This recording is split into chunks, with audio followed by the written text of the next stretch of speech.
We have the full blue moon at 29 degrees of Capricorn, happening on July 21st at 3:16 a.m. Pacific, which is 6:16 a.m. Eastern. Check your local time to see when this lunar event is occurring for you. Welcome to the second full moon in Capricorn. And so because this is a second full moon, this is known as a blue moon. Blue moons happen when we have 3 full moons in an entire season. In other words, typically, we only get 2 of those within a season, so having a third moon during a full season is rare. It generally happens, give or take astronomically, every 2 years or so, depending on the moon's orbit and how things are going in terms of the moon's own cycle. So these things only happen every once in a great while, hence only in a blue moon. We also get this pattern when it comes to new moons as well. So when we have one of those situations with a new moon, a new lunar cycle, that's generally called a black moon, where we'll get 3 new moons within a season. And not only is this a blue moon, but this is also known as a buck moon. July's full lunar cycle is known as a buck moon, and this lunation got its name from native and prehistoric tribes. In other words, they noticed that there was quite a growth spurt in terms of the buck's antlers. So this represents a time of abundant growth. On a spiritual level, this might be a time where you're starting to notice a spurt going on in your life. So if you've been doing what's necessary to make changes and put in effort in your life, this might be a time of advancement somewhere in your life. And speaking of advancement, the vibes on the graph actually promote that sort of energy. There's a ton of ambitious energy that's lasting until the 23rd, along with some good luck energy. So even though this is a very tense time,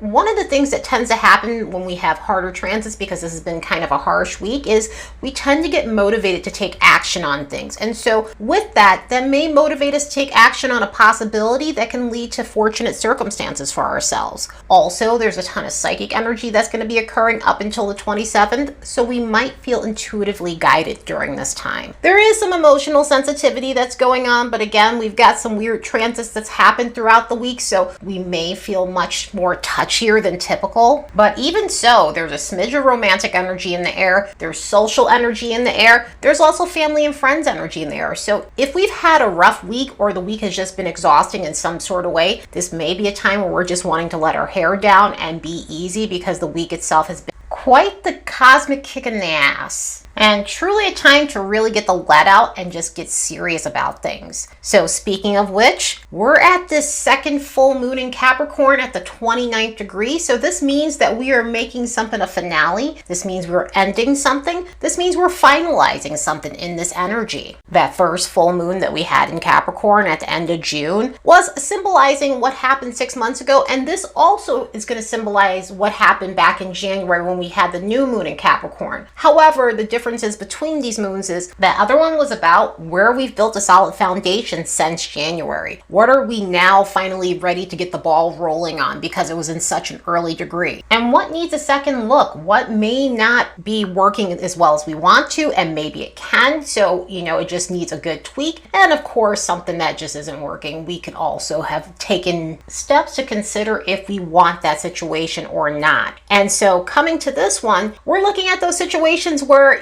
maybe something's not working and we're considering, do we need to let this situation go or can we resolve it at this point in time? So the things that we were stuck on during that first full moon in Capricorn, because maybe we can fix it, maybe we can resolve it, this is one of those times where we're going to look at those situations and decide whether we can go forward with them or end it. Is this something that we can take with us in our next chapter, or is it something that needs to be completely limited or eliminated altogether? And with Capricorn energy, some of the themes that can come up during this time concerning either giving something a second look that needs to be tweaked or letting go of something that's really holding you back is looking at self-imposed restrictions. Maybe this is a time to tweak the things that are causing you to hold yourself back. Maybe this is a time to work on your coping skills so that way you're not excessively worrying or fear or hyper-focusing on something prevent you from living your life to the fullest. So sometimes these self-restrictions, especially within Capricorn energy, can have a lot to do with career. It can have a lot to do with maturity. It can have a lot to do with responsibilities. But whatever it is that's holding you back, this might be a time to find better strategies and try to work on letting go of that behavior so that way you can live your life to the fullest. On the opposite end of that, this could have been a time where you're realizing you're taking on too much, you're overworked, overburdened with too many responsibilities, you've got too many balls in the air, and so now it's a time to limit your focus on something that you can become masterful at, because all of these extra things have left you scattered, they've just become a big distraction, and they're thwarting your success because you're not able to really put your energy into one thing in particular that happens to be the right path for you, rather than a path someone else has carved for you, or a path that you thought might be the way to your success. And with both situations, it could be a time of reestablishing your relationship to reality. Capricorn energy, Saturn energy, it helps us deal with things for what they are and to see things for what they are. So this could be a time of seeing things for what they are and letting go of old and unrealistic patterns that are holding you back. With energy like this, we could be looking at what needs to be resolved when it comes down to a lack of integrity in our lives. So this could be a time where we're looking at things that lack virtue, they lack properness. Or it could be situations that literally lack integrity in terms of there is no solid foundation going on. It's lacking anything concrete.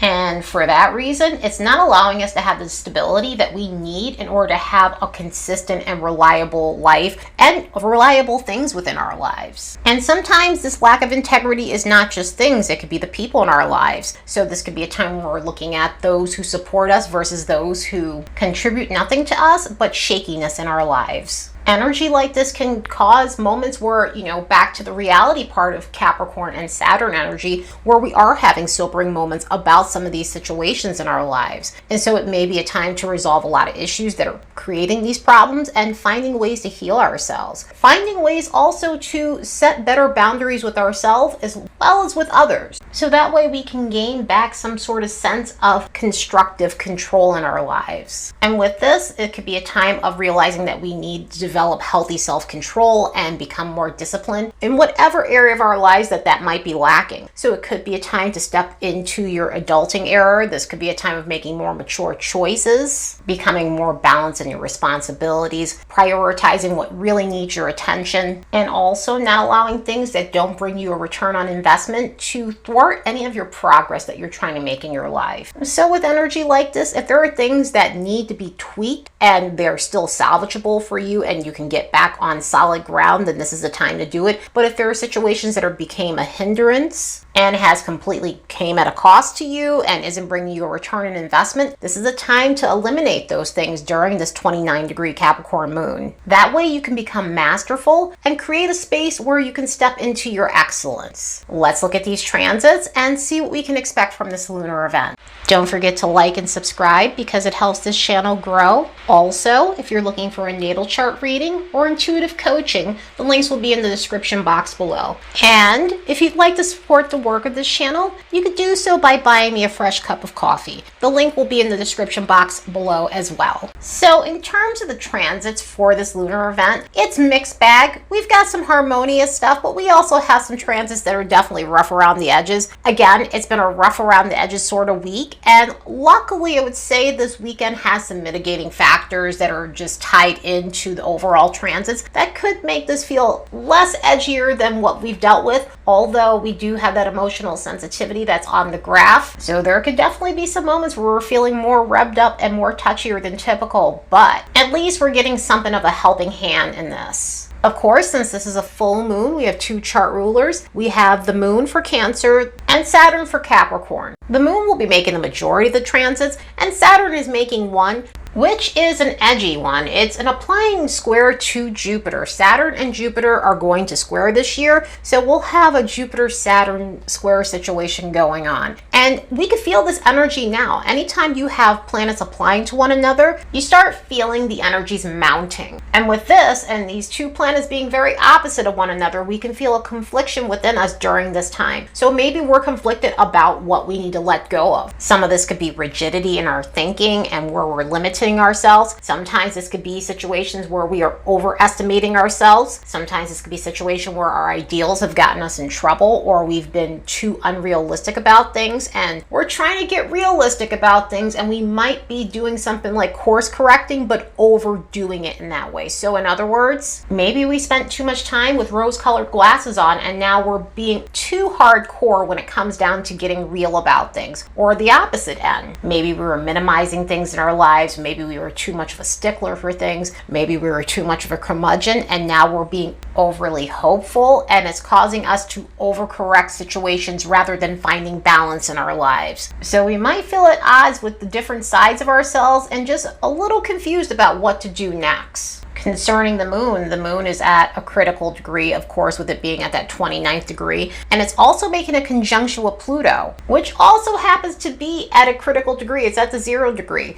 And also, it happens to be opposing the sun right now, because when you have full moons, you have an opposition between the sun and the moon. So there could feel like there's a lot of stop and go energy. There could be a hyperfixation on getting to that next step, but still needing to take care of what needs to be closed out or finalized. Energy like this can have us feeling antsy about new beginnings in terms of like getting to that next step already, because we're ready to like end an old chapter right at this point. And so I would say with this, try not to make any hasty decisions about getting something new or starting something new right away until you finalize what needs the finishing touches or what needs to be abolished altogether. And of course, energy like this can create power struggles with other people. There could be situations where we're dealing with egos and other types of dominant personalities. So this might be a time where we're having to assert ourselves and have our voice be heard, and maybe let go of a situation where we're in a constant tug of war with someone. Considering the sun and moon is making complicated aspects to Jupiter as well, this might be a time where egos are inflated more than typical, so we could be dealing with that. We might end up having moments where we're getting the wind taken out of our sails as well, because we're needing to get real about something that we need to change within our lives. Luckily, the sun and moon are making harmonious alignments to Mars, Neptune, and also Uranus, which will help us get motivated to make these changes. So even if we're feeling edgy, even if we're feeling like things are just kind of pulling us in different directions, we'll have the stamina needed to get these things done. We'll also feel as though we're able to make the necessary upgrades that we need to make in order to get out of stagnant situations in our lives, and we may feel intuitively guided to do these things. Also, with these contacts in Neptune, we might have dreams that seem more psychic than typical during this time, and it may give us some sort of hunch or insight into what we need to do next. Also, with that Uranus contact too, we could find ourselves having breakthrough moments about how to solve complex problems in our lives so we can move on. But yeah, this is definitely a loaded full moon, a second full moon in Capricorn. Of course it would be, with it being a blue moon and having all of these transits going on and occurring to it. So this is definitely a period to utilize your time wisely and let go of things that aren't bringing you a return on investment. The signs that'll feel this lunar event more than others will be the cardinal and fixed modalities.